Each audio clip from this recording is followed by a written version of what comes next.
In a list like the 10 best uncommon magic items, there's a couple of truths that can't be denied. First, magic items are awesome.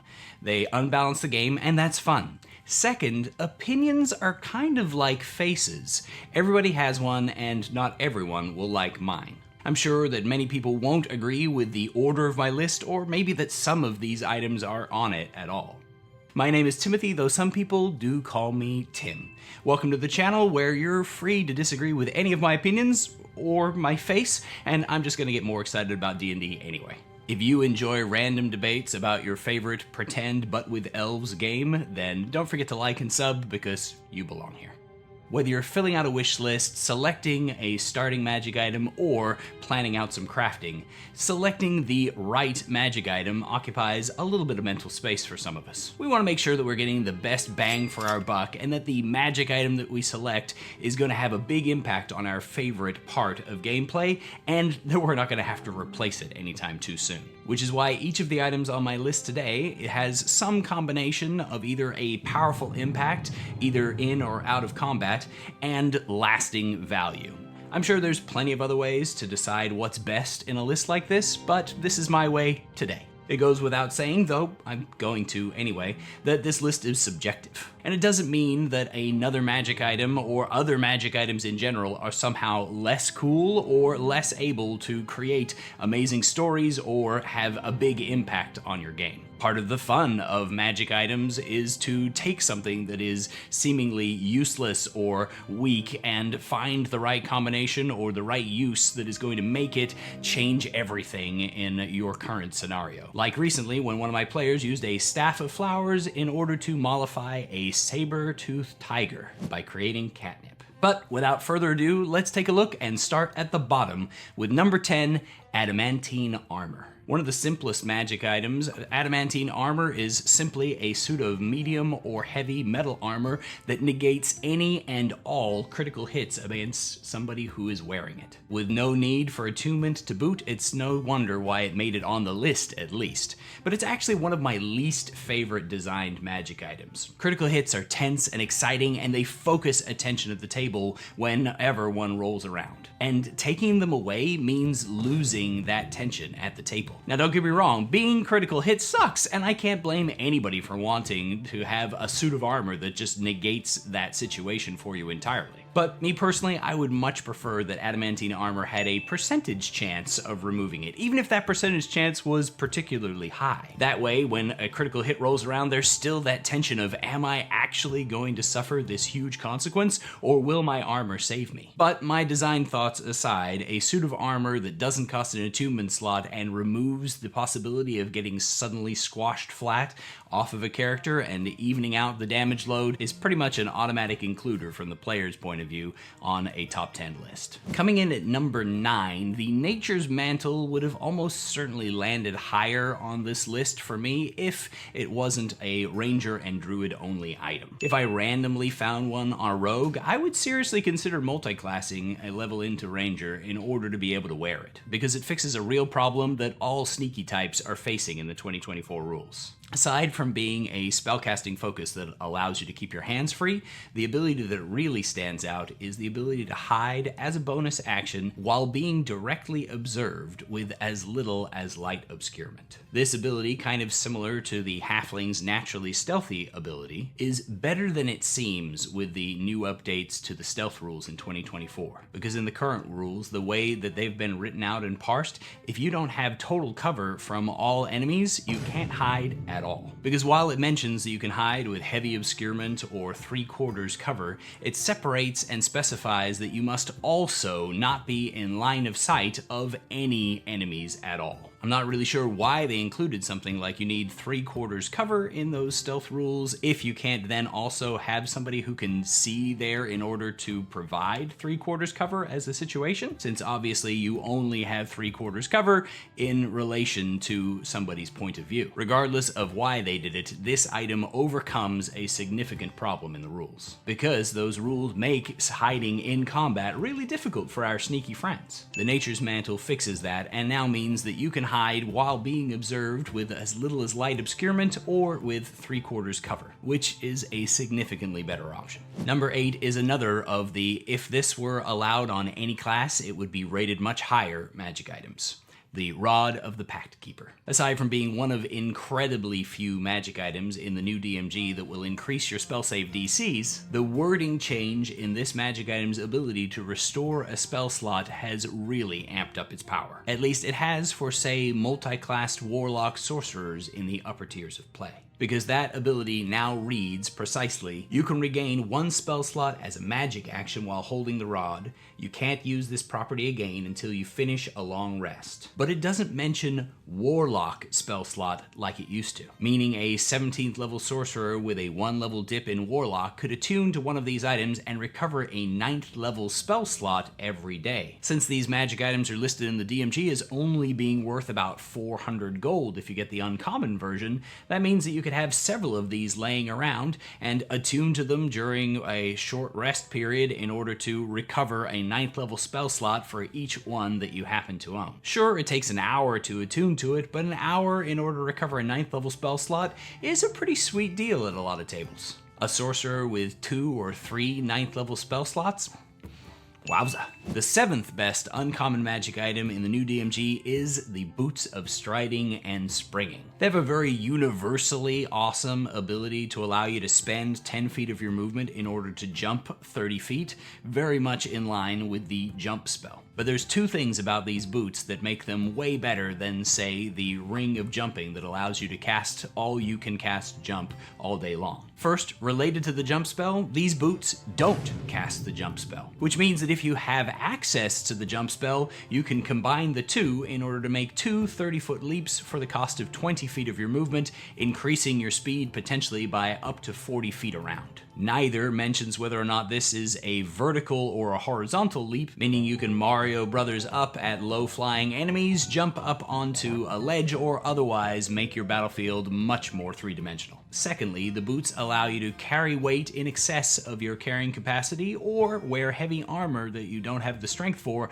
without having your movement speed slowed. Incidentally, that means you can allow a weak wizard to multi-class 1 level into, say, cleric, pick up heavy armor proficiency, and be able to walk around in full plate mail without any of these slowing penalties. Of more interest to me is how this applies to the carrying capacity rules. The rules for carrying capacity allow you to carry up to 15 pounds for each point of your ability score in strength, and allow you to drag, lift, or push double that, but having your movement speed drop down to 5 feet as a maximum. This is the only mention that I can find in the player's handbook on carrying capacity and limiting of speed. Depending on how your DM rules this, it likely means that you can now carry double the amount that you used to be able to carry before, lifting it off the ground and then moving without it reducing your speed. Combine this with the Boots of Striding and Springing, and these might be the new best magic item for any grappler builds, allowing you to easily hoist enemies and leap around the battlefield with them, dropping them so they take damage as you leap over hazardous terrain or just up and down into the air repeatedly, even though they weigh more than you could usually even carry. I don't know about you, but I have a sudden urge to create a WWE D&D character. But if you're not into grappling things but still want to be zipping around the battlefield, number 6 is the Winged Boots. Being able to fly is a fantasy that pretty much everybody can relate to. Having your character able to whip around above the fray, raining death down from above, or even just being able to avoid any dangerous or difficult terrain that's lying down there below is an awesome ability. Though these boots aren't incredibly broken or flashy, they're just a solid powerhouse that's going to be useful for almost every character in almost every campaign. And you won't find people trying to replace them terribly often. They compete for awesomeness with the Slippers of Spider Climbing, which was a tough one in my mind as to which of the 2 should make it on the list. Not because being able to walk on the walls is as powerful as being able to fly, but because the slippers don't come with the 4 charges a day limit. In dungeon environments, the slippers are probably a little bit better, but out of dungeons, flight just trumps wall walking. even at only 4 hours a day max. I mean, who needs more than 4 hours of flying a day anyway? An odd confluence of conditions and effects makes for the reason why our number 5 best uncommon magic item is on the list. When an area is heavily obscured to all parties and you're wandering around blind,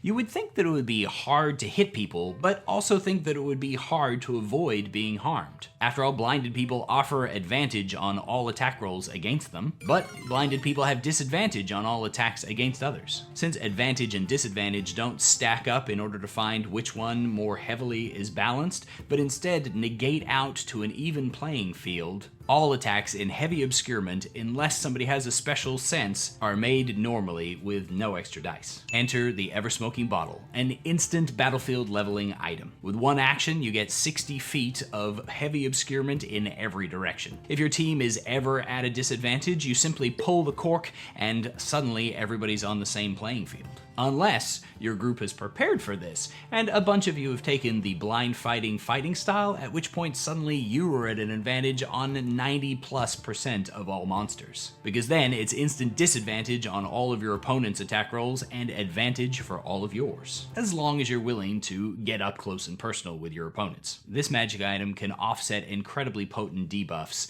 and terrible situations to give you a fighting chance. Not to mention the fact that with a huge globe of obscurement, you could also use it to flee away.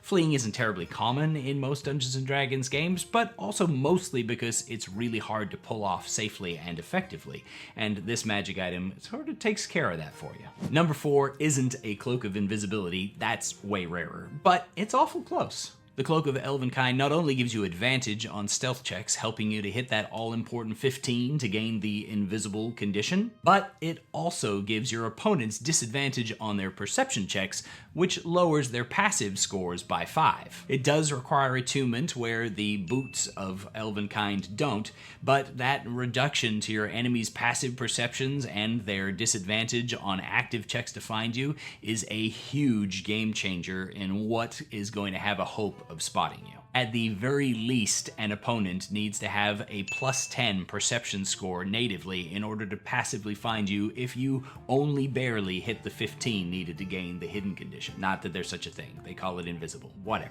As an uncommon magic item, there's just no other item that comes as close to the unseen rogue fantasy as the Cloak of Elvenkind. The most common skill check in Dungeons & Dragons is the perception check, which is why it's no surprise that number 3 on the magic item list today gives you advantage on those checks. The Sentinel Shield doesn't require attunement, but then again neither do Eyes of the Eagle, which give you the same benefit. So why does this make the cut and the eyes don't? Because the most important roll of every Dungeons & Dragons game is the initiative roll, and the Sentinel Shield gives you advantage on that roll too. See the threat first, and then act on it first. It's a killer combo, all without costing you even an attunement slot. And hey, having a shield for armor class is not going to hurt you either. Even if you whoops on the perception check or your opponent manages to outdo it somehow, you're still going to gain a benefit from having this magic item, because while you would normally have disadvantage for being surprised,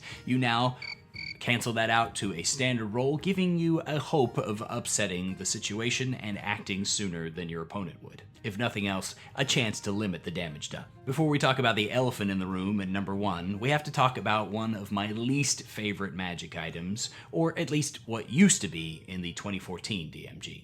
The Weapon of Warning. This weapon not only wakes people up if they're attacked while sleeping, which is honestly just cool, but it also counteracts surprise. In 2014, it made everyone in your group immune to surprise, which, given you didn't get to act in the first round of combat when you were surprised, was insanely powerful. Now, it instead gives advantage to everyone within 30 feet on all initiative checks, which effectively gives you the benefits of having surprised your opponents in a standard straight-up battle, and offsets the penalties of having been surprised yourself if somebody manages to get the drop on you. In an ideal situation, stack this on a group that has a couple of people who took the alert feat as their origin choice, and maybe throw in a dance bard with tandem footwork in order to add a bardic inspiration dice to everybody's initiative scores, allowing you to beat out all but the most insane of the new Monster Manual's initiative scores on a regular basis, giving your group a huge upper hand in every combat. It suggested that I could do an entire video on this number 1 item on the list, and I don't disagree.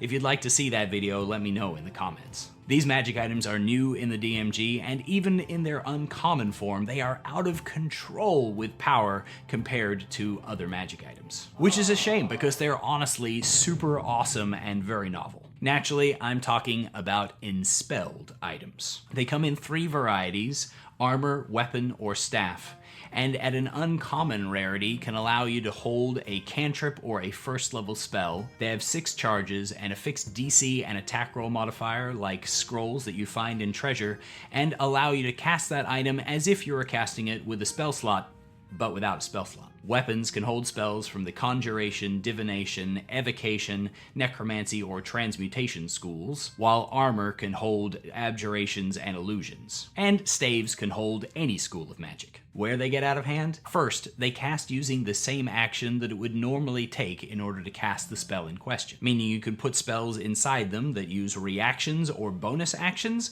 and can reliably call upon them in the midst of battle. Second, they probably don't use material components. It's not actually mentioned for sure whether or not you're required to have the costly material component in order to cast the spell, but it doesn't make a ton of a lot of narrative sense. It's kind of hard to explain how you would have a holy scepter that allowed you to cast the protection from good and evil, but required you to sacrifice holy water in order to do so. Actually, that one's a little more explainable than most, but you get the idea. Third, they don't place any limits on the spell list that you're drawing the spell from. This means that they are one of the few ways that still exists for how to plumb the depths of the Warlock, Paladin, and Ranger spell lists. Grabbing up unique spells and then easily slapping them onto character classes that would not have access to them, even character classes that can't cast spells. Combine all of this and you have some magic items that can truly push the boundaries of what is normally possible in D&D, or can make combinations that were awesome and powerful so easy to grab for a 400 gold piece magic item. A few examples would be full plate mail armor that has the shield spell trapped inside of it, allowing you to boost your armor to a base 23 before adding in a mundane shield up to 6 times a day. Or as another option, a magic weapon, say with a half dozen divine smites, ensnaring strikes, hexes, hunter's marks, or hail of thorns. Not to mention baby's first staff of healing. Word. The options are almost limitless, and with such wide freedom of options comes a great deal of opportunities for abuse, which is why these items, even with only access to first level spells, easily tops the charts for best uncommon magic item for any and all classes. Though that's the top 10 list, I'd be remiss if I didn't briefly acknowledge a few honorable mentions. The Rope of Climbing, also known as the Rope of Shenanigans, for how it creeps around and ties itself to things or does other naughty stuff without you having to be close to the target that you're using it on. The Lantern of Revealing, for potentially negating even the highest stealth roll thanks to the oddly worded stealth rules. The Immovable Rod, for all of the crazy shenanigans it's gotten up to over the years, like being turned on while inside the gullet of a purple worm. The Periaptive Wound Closure, which, though a cool item in and of itself, might be able to be combined with the Healer feat in order to become the best healing magic item in the game, depending upon how strictly you read the rules as written. And even the Instrument of the Bards, which, even though it was nerfed pretty hard by losing the ability to force disadvantage on charm saving throws, still has a huge list of great spells, even at the uncommon variety for your local bard. Disagree with my opinions? Awesome, tell me about it. I'll meet you down in the comments because I love talking about D&D. In the meantime, enjoy some footage of my crazy cats, and I'll see you in the next video. Hey Lala, can you come check this out? Mama, you good girl.